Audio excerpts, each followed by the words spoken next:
O presidente está participando da reunião do G7 e no discurso sugeriu a criação de uma cúpula para acabar com a guerra entre Rússia e Ucrânia. O André Anelli é quem vai trazer os detalhes para a gente desse discurso do presidente da República. Fale, meu amigo, bem-vindo.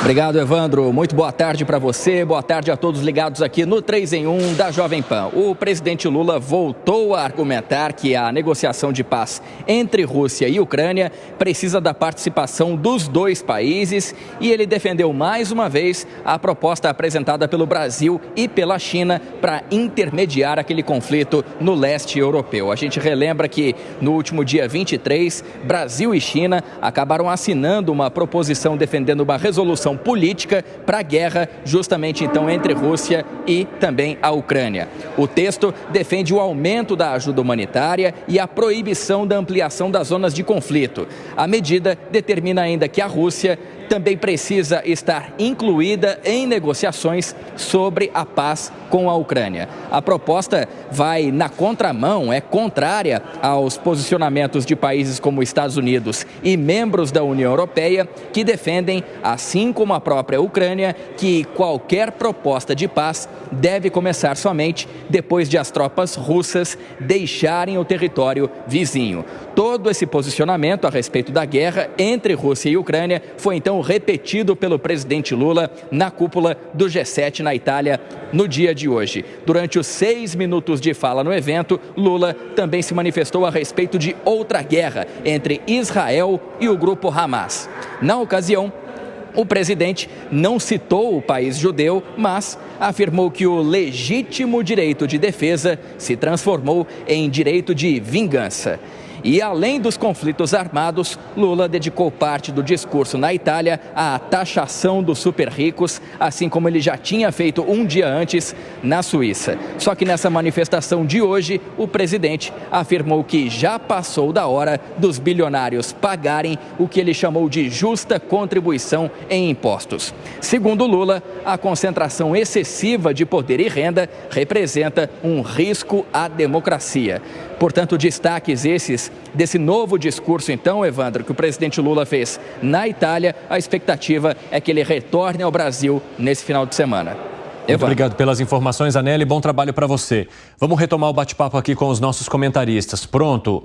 Gustavo Segré, vou começar contigo, que gosta de analisar essas questões de relações internacionais, né? O que você acha da proposta do presidente da República para tentar acabar com a guerra entre Rússia e Ucrânia? Mais uma vez.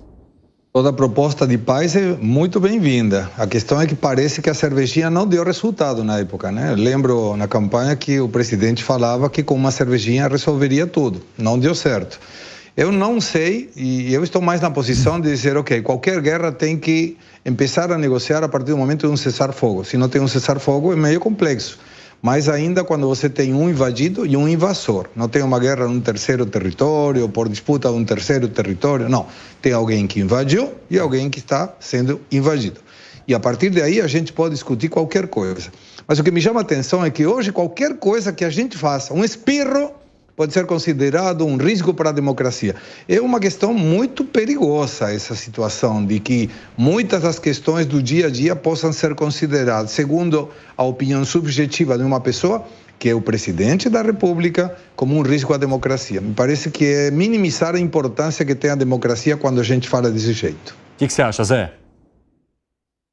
Olha, é um debate que o presidente Lula abre e que é um comentário internacional sobre a posição dos bilionários, né? Que eu considero importante nesse discurso dele e que é injusto, é um debate injusto. Porque eu li recentemente um livro, O Novo Iluminismo, o Arnaldo Jardim, o deputado Arnaldo Jardim me disse, olha, leia aqui, eu li e vi assim, que há um pessimismo geral sobre o mundo atual. E lá atrás, no iluminismo, se via o mundo com cores maravilhosas, e isso se traduziu em artes, enfim, eventos e tal. E que agora há um novo iluminismo, ou seja, o mundo está melhor. É só você dar uma olhada nas doenças que existiam e que matavam antigamente e que agora não matam. E as condições de vida atual são melhores do que há tempos atrás, ou seja, nós vivemos muito melhor do que os nossos pais, e os nossos pais viveram melhor do que os nossos avós, e os nossos filhos viverão melhor do que nós. Então há um certo novo iluminismo no mundo. E esse novo iluminismo, ele tem vamos dizer, uma sólida base nos bilionários em dólar do mundo. São poucos, acho que 20. O mais rico do mundo está na França, muitos americanos, como o Bezos, como o Musk e outros, né? Então, essa crítica e esse destilar um tipo de raiva dos bilionários, eu acho injusto, porque os bilionários trazem coisas boas para o mundo, como emprego, condições de vida e, principalmente, qualidade. Então, nós vivemos melhor porque um bilionário colocou um satélite na órbita e nos deu internet móvel. Nós vivemos melhor porque alguém inventou um carro melhor. Então, assim por diante, né? O primeiro lugar é exatamente esse. Agora, sobre encerrar a guerra, o presidente Lula tem insistido em se colocar como uma figura para acabar com a guerra, mas não está nas mãos dele, nem passa pelo Brasil essa possibilidade. Eu não vejo condições para isso. No momento em que ele diz que Israel está, na verdade, se vingando e não se defendendo, ele perde ali a qualidade de pessoa ou de representante de um país que poderia promover a paz entre Hamas e Israel. E, da mesma forma, a Ucrânia não considera o Brasil uma pessoa isenta, está mais pró-Putin. Então, é um discurso que não tem eco e que talvez o Brasil não tenha condições de suportar uma responsabilidade de acabar com duas guerras assim. Ô, Piperno, você acha que o presidente da República está no timing de falar sobre propor algum tipo de cúpula de paz para a guerra entre Ucrânia e Rússia e também, depois de toda a confusão que já envolveu os posicionamentos do governo em relação a Israel, o fato de deixar essa neutralidade que o governo brasileiro sempre ocupou em relação a conflitos internacionais, chamando Israel agora de vingativo diante dos ataques que estão sendo promovidos ali à faixa de Gaza para combater o grupo terrorista Hamas, enfim. Como é que você vê todos esses posicionamentos do presidente da República nessa política internacional? Bom, quem é neutro na questão do conflito do Oriente Médio? Todo mundo tomou posição. O presidente Lula, lá atrás, ele fez um questionamento, fez uma acusação muito dura ao governo israelense, jamais ao Estado de Israel. E, na verdade, vamos observar o que aconteceu de lá para cá. Muita gente hoje, inclusive, repete a posição do Brasil. Vários são os países que classificam, aliás, a ONU, inclusive, acusa lá o governo de Israel de crimes de guerra. Não foi uma ilação do presidente da República, ele não ficou isolado nisso, ao contrário do que se tentou disseminar aqui. Muito pelo contrário. Quantos foram os líderes de primeiro mundo que adotaram posições semelhantes, condenando a intervenção de Israel?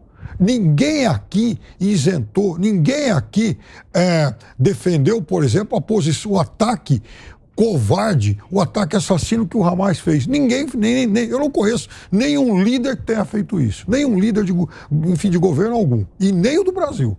Apesar de que a gente já ouviu isso nesse próprio programa de entrevistados nossos. Nenhum. O presidente Lula fez sim condenações ao Hamas, da mesma forma que ele condena o presidente Netanyahu, o primeiro-ministro Netanyahu. Então, eu acho que, e essa é uma posição que ganhou eco, sim, né? Agora, não sei se ele vai ser, digamos, o negociador mais credenciado para isso, não sei. Em relação à proposta de uma cúpula, Rússia e Ucrânia, até olho para o Alan e começo a rir, mas o fato é o seguinte, tem que haver alguma coisa nesse sentido, sim. Veja, o Brasil tem boas relações com a Rússia por conta de BRICS e tal. Outros países estão mais alinhados com a Ucrânia. A União Europeia se divide em relação a isso. Mesmo a direita europeia, a Premier Meloni apoia a Ucrânia, a Marine Le Pen apoia Putin. Então, veja, não são figuras que alcançam um consenso. E hoje, por exemplo, virou notícia essa proposta de pegar os juros dos recursos que a Rússia aplicou em bancos ocidentais bilhões para se investir na Ucrânia.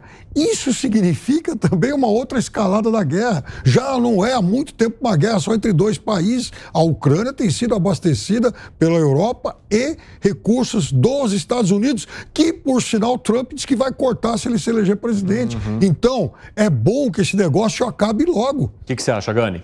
Eu concordo em grande parte aí com o que o Piperno trouxe. Eu acho muito válida a tentativa do Lula propor um fim nessa guerra, só que eu acho que é inócuo. Acho que o Brasil não consegue apitar em relação a isso. De qualquer modo, Evandro, eu vejo que esta guerra entre Rússia e Ucrânia, ela poderia ter sido evitada. Muita gente coloca o governo ucraniano como grande inocente, a OTAN a grande salvadora e o Putin o malvado da história, ignorando a geopolítica. A geopolítica e a realidade, elas continuam existindo. A gente pode assumir uma posição de que tem um invasor e um invadido, mas isso a gente continua olhando para a realidade e para a geopolítica. O que eu quero dizer com isso? Desde o final da Guerra Fria, houve um acordo entre Rússia e Estados Unidos de não expansão da OTAN. Houve esse acordo. O que aconteceu na prática? A OTAN invadiu para o leste europeu em áreas de influência russa. A gente pode falar, mas a Ucrânia tem todo o direito de entrar para a OTAN, começar um namoro com a OTAN. Ok, só que a geopolítica vai continuar existindo. Da mesma forma que se a China ou a Rússia colocasse bases militares em Cuba, no México ou no Canadá, alguém tem dúvidas de que os Estados Unidos não iriam reagir? Ou os Estados Unidos falariam, não, são países independentes, eles podem fazer o que eles quiserem. Claro que não. Isso é doutrina Monroe na veia. Claro que eles não iam permitir. Como não permitiram na crise dos mísseis na década de 60. Então, houve sim uma expansão da OTAN para o leste europeu, provocou a Rússia, evidentemente. Houve financiamento e recursos aos grupos insurgentes no leste da Ucrânia. Tanto é que o leste da Ucrânia é pró-Rússia, também a gente ignora esse fato. É o oeste da Ucrânia que quer entrar para a União Europeia, que quer entrar para a OTAN, mas existe uma identificação cultural muito grande do leste da Ucrânia com a Rússia. Havia no governo Zelensky proibição de se falar russo no leste da Ucrânia. Então tem toda uma questão também que não pode ser ignorada, que assim, o Ocidente tem a sua parcela também de culpa, porque esta guerra poderia ter sido evitada. E o que acontece, Evandro?